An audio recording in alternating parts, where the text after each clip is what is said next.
Hi, இன்னைக்கு நம்ம ஹஸ்னா அப்படிங்கிற ஒரு ஹிந்தி வார்த்தையை மைம், தும், ஆப், ஹம், யஹ், வஹ், ஏ, வே போன்ற வார்த்தைகளோடு சேர்த்து வாக்கியத்தில் எப்படி அமைக்கலான்னு ஆங்கிலத்திலும் தமிழிலும் பார்க்கலாம். ஹஸ்னா தட் மீன்ஸ் லாஃப், சிரிப்பு. இதை மைம் அப்படிங்கிற வார்த்தையோட சேர்த்துவோம். Mime that means I am, நான். If it is a boy, mime हंसता हूँ. गर्ल மைம் हंसती हूँ. That means I laugh. நான் சிரிக்கிறேன். The next word is तुम. That means you, நீ. If it is boy, तुम हंसते हो. Girl, तुम हंसती हो. That means you laugh. நீ சிரிக்கிறாய்.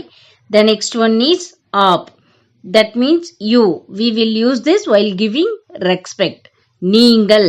If it is boy, आप हंसते हैं. Girl, आप हंसती हैं.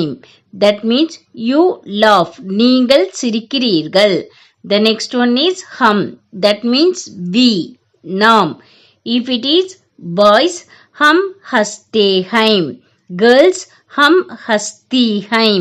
That means we laugh. நாம் சிரிக்கிறோம். The next one is यह वह. That means he, she, it.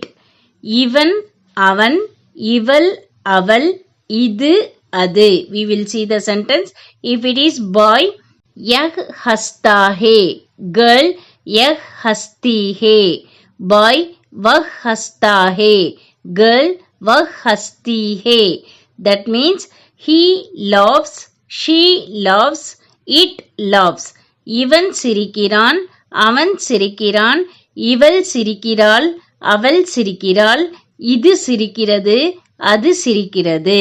The next word is A, way. That means these, they, those. இவர்கள், அவர்கள், இவைகள், அவைகள். Now we will see the sentence. Boys, ये हंसते हैं. Girls, ये हंसती हैं. Boys, वे हंसते हैं. Girls, वे हंसती हैं.